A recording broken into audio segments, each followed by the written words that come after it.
Okay, so welcome to today's class. In today's class, we students we are going to solve numeric based on the zero order reaction and the first order reaction. शुरुआत करते हैं. चलो सबसे पहला question solve करेंगे. आप लोग अपना नोटबुक ले लो, कॉपी ले लो, अपना कैलकुलेटर ले लो एंड शुरू करते हैं फटाफट से. पहला क्वेश्चन मेरे साथ इसका क्वेश्चन देखो. कई सारे बच्चों को क्वेश्चन लिखने की हैबिट नहीं होती, तो सबसे पहली चीज आप ये हैबिट डेवलप करो कि आपको क्वेश्चन लिखना पड़ेगा. क्वेश्चन लिखना मैंडेटरी है. चलो शुरुआत करते हैं. First order reaction is found to have a rate constant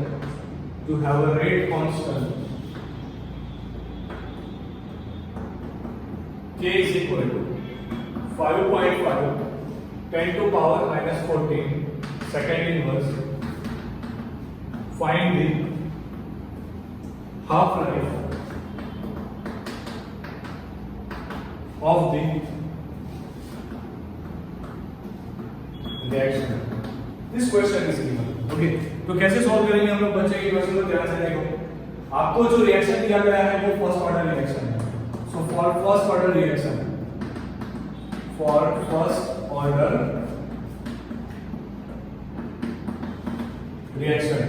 जो फर्स्ट ऑर्डर रिएक्शन होता है उसके लिए आप लिखोगे कुछ यूं.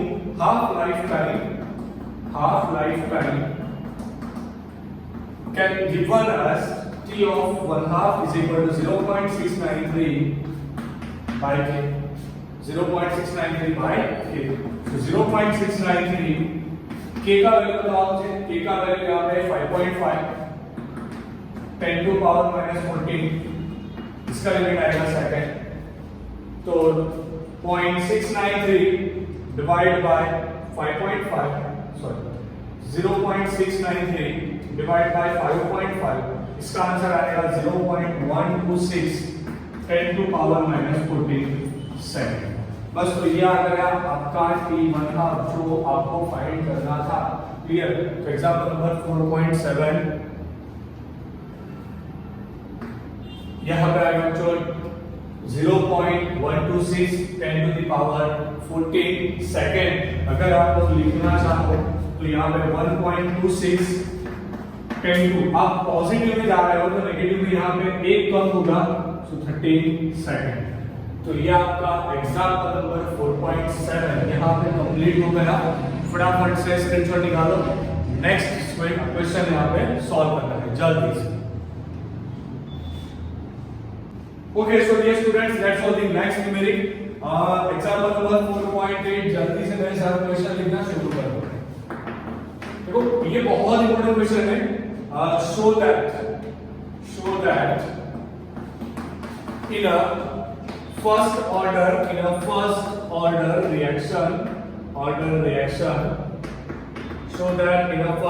reaction time required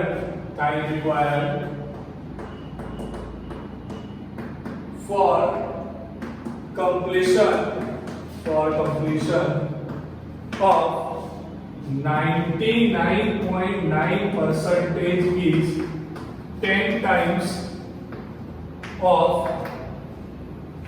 half life t1/2 of the reaction. Now dear students, as you know, solution बनाते हैं इसका. Now as you know, for first order reaction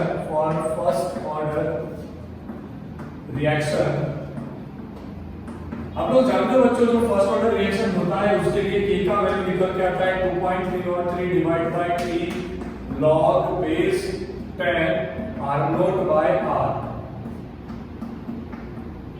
ये आप लोग जानते हो बच्चों. ओके, नाउ देखो यहाँ ध्यान से. अब क्या करेंगे हम लोग? सबसे पहले तो ये टाइम फाइंड करना है ना. k का वैल्यू दिया है हमको, नहीं दिया है. चलो कोई बात नहीं. तो हम सबसे पहले करेंगे क्या, t को सब्जेक्ट बना देते हैं. ओके, 2.303 डिवाइड बाय k लिखेंगे लॉग बेस 10 लिखेंगे, यहाँ पे आर नोट आएगा। ये आपका बच्चों इनिशियल कॉन्सेंट्रेशन है, ये आपका क्या है, ये आपका इनिशियल कॉन्सेंट्रेशन। डिनोमिनेटर में क्या आएगा बच्चों, आर। ये आपका क्या है बच्चों, फाइनल कॉन्सेंट्रेशन। अभी ध्यान से देखना, बहुत ध्यान से देखना। मैं यहां पे अज्यूम कर रहा हूं, अज्यूम दैट ऐसा अज्यूम कर लो कि शुरुआत में इनिशियल जो कॉन्सेंट्रेशन था बच्चों, वो मान लीजिए कि आर नोट था। ओके, अब क्या हुआ, रिएक्शन 99.9% कंप्लीट हुआ। Now when reaction is finished 99.9%, इतना फिनिश हो चुका रिएक्शन। तो अब कितना रिएक्टेंट बचा होगा, so now remaining reactant concentration कितना आएगा, कितना बचा होगा, तो 99.9 माइनस 100, तो यहां पे 0.1 आर नोट बचा होगा। पर आप ये परसेंटेज में निकल के आएगा, तो आप क्या करोगे, इसको डिवाइड करो 100 से, तो ये आएगा बच्चों 0.001 आर नोट। ये आपका फाइनल कंसंट्रेशन आएगा, फाइनल कंसंट्रेशन मतलब आर का वैल्यू आएगा। अब दोनों वैल्यू आपको मिल चुके हैं, तो रखो फॉर्मूला में, बात खत्म। P = 2.303 आएगा बच्चों, डिवाइड बाय K आएगा। ओके, बहुत अच्छे। अब लिखेंगे log of 10, आर नोट का आर नोट रहेगा, नीचे हम लिखेंगे बच्चों फाइनल में 0.001 ऑफ आर नोट। ओके, अब आर नोट गया, तो 1 डिवाइड बाय 0.001, तो वो हो जाएगा 1000। 2.303 divide by K log base 10, यहां पे आ जाएगा 1000, मतलब 10⁻3। तो अब आप खुद से दिमाग लगाओ, इसका वैल्यू क्या आएगा, इसका वैल्यू आएगा बच्चों 2.303 divide by K multiplied bye 3। log 10 का वैल्यू 1 हो जाएगा, log 10 का वैल्यू 1 हो जाएगा। तो करना कुछ नहीं है, 3 मल्टीप्लाइड बाय 2.303, ये आएगा nearly 6.909 divide by K = time t। Now half life time. अब हाफ लाइफ टाइम कितना होता है, T1 हाफ, वो कितना होता है 0.693 बाय K। अब आप खुद से दिमाग लगाओ, क्या ये यही वैल्यू नहीं है? अगर आपने T1 हाफ को 10 से मल्टीप्लाई कर दिया, देखो 0.693 को 10 से मल्टीप्लाई कर दिया, तो वो 6 अगर आपने इसको 10 से मल्टीप्लाई किया तो यहाँ मल्टीप्लाई टू 10 आएगा। ओके, तो यहाँ पे ये जो वैल्यू बन रहा है बच्चों, ये वैल्यू t का वैल्यू होगा। ध्यान से देखो 0.6, दोनों जगह पे मैंने क्या किया बच्चों, 10 से मल्टीप्लाई किया। तो ये आपको बता रहा है, show that in a first order reaction time required for completion of 99.9% reaction, मतलब कि 99.9% रिएक्शन कंप्लीट होने के लिए जो टाइम लगा था वो हाफ लाइफ टाइम से 10 गुना ज्यादा था। सही है, तो याद है, रिलेशनशिप बहुत अच्छे से प्रूव कर दिया। फटाफट से इसका स्क्रीनशॉट निकालो जल्दी से। नेक्स्ट क्वेश्चन सॉल्व करना है, फटाफट से स्क्रीनशॉट निकालो एंड न्यूमेरिक को पॉज लगा के अपने आप खुद से सॉल्व करने का ट्राई करो। जहां पे दिक्कत आ रही है वहां पे बोर्ड पे एक बार देख लो जल्दी से। Okay, students, let's solve the next question from the exercise. Exercise में से एक क्वेश्चन सॉल्व करना है 4.18 for first order reaction. For first order reaction बहुत ध्यान से देखना, बहुत इंपॉर्टेंट क्वेश्चन है for first order reaction. Show that, मेरे साथ क्वेश्चन लिखना, show that time required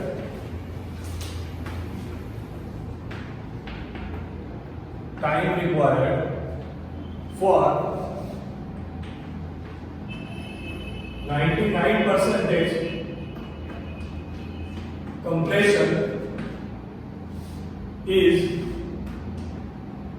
twice the time required। बहुत इजी क्वेश्चन है। Required for the completion of 90% of reaction। बस सॉल्व करके देखो, बहुत इजी क्वेश्चन है, ध्यान से पूरा कंसेप्ट देखना। ओके चल, alright, for first order reaction show that time required for, सबसे पहले हम काम करेंगे for 99% completion। Suppose required time, suppose T1 time is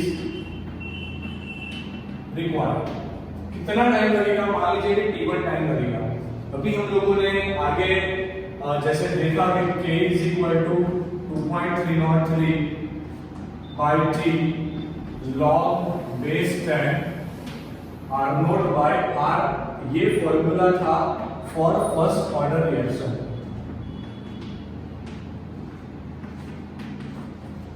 okay, अभी ध्यान से देखना, यहां पे हम लोग लिखेंगे T1 is equal to 2.303 divided by K log base 10 R naught by R। अब आप खुद से दिमाग लगाओ, इनिशियल कंसंट्रेशन तो क्या रहेगा? इनिशियल कंसंट्रेशन क्या रहेगा? इनिशियल कंसंट्रेशन को हम कंसीडर करेंगे बच्चों R नोट ही, वो थोड़ी ना चेंज हो जाएगा। ओके, पर जो R है फाइनल कंसंट्रेशन वो कितना होगा? तो वो बहुत देखने वाली बात है। रिएक्शन कितना कंप्लीट हुआ? 99%, वो कंप्लीट हो चुका, उतना रिएक्टेंट यूटिलाइज हो गया, मतलब 1% रिएक्टेंट अनयूटिलाइज होगा। कितना? 1% रिएक्टेंट अनयूटिलाइज होगा।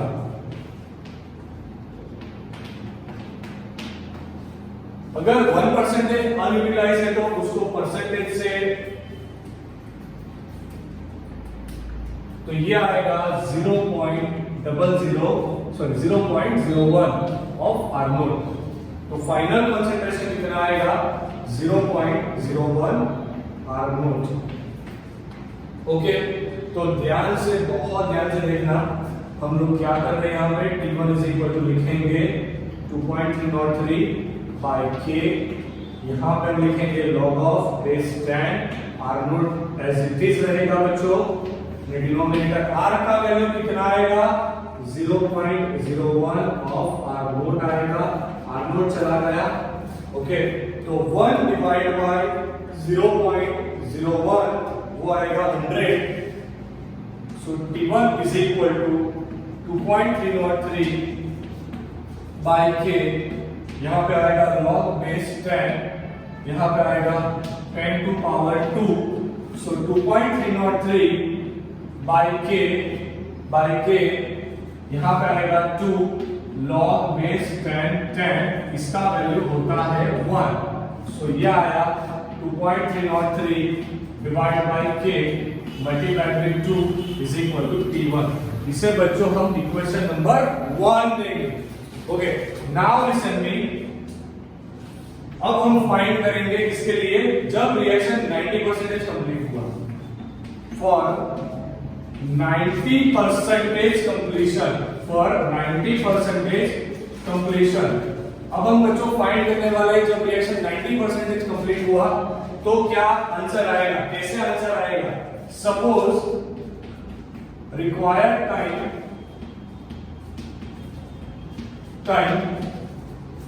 is मान लीजिए कि टाइम है वो t2 जितना। ओके, तो जैसे आप जानते हो आप यहाँ पे लिख पाओगे t2 is equal to 2.303 divide by k, यहाँ पे आएगा log बेस 10। अभी बच्चों r0 तो वैसे का वैसा रहेगा, वहां पे कोई चेंज नहीं आएगा। ये फॉर्मूला है, फॉर्मूला को याद रखना पड़ेगा।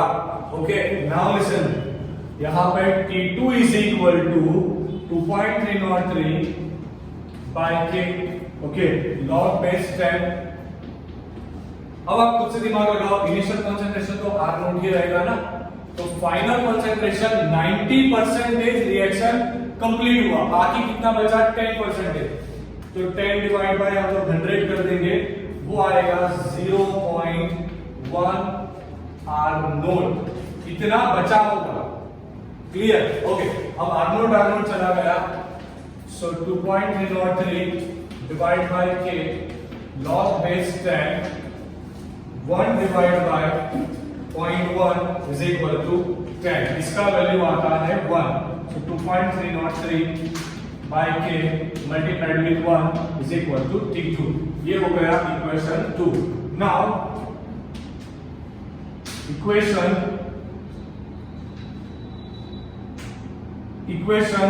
2 का वैल्यू इक्वेशन 1 में रखो।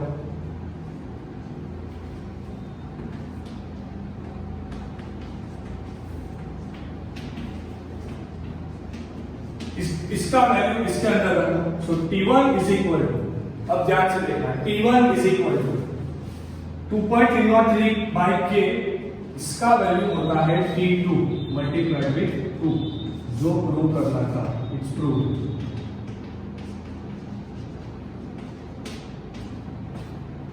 ओके, बस तो इस तरह से आप क्वेश्चन जब प्रूविंग वाला पूछा जाए तो आप सॉल्व कर सकते हो।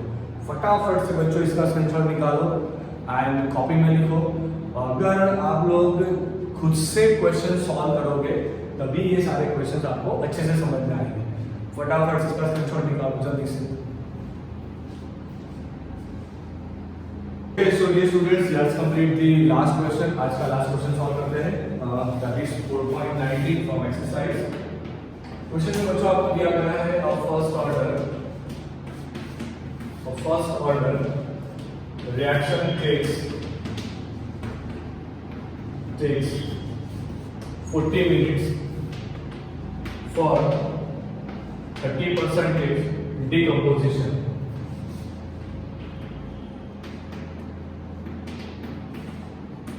Calculate T1 half। Calculate T1 half। बहुत इजी क्वेश्चन है बच्चों, ध्यान रखना, बहुत इजी क्वेश्चन। सबसे पहले तो आपको जो रिएक्शन दी गई है वो है फर्स्ट ऑर्डर रिएक्शन। सो यहाँ पर सबसे पहले लिखेंगे फॉर फर्स्ट ऑर्डर रिएक्शन,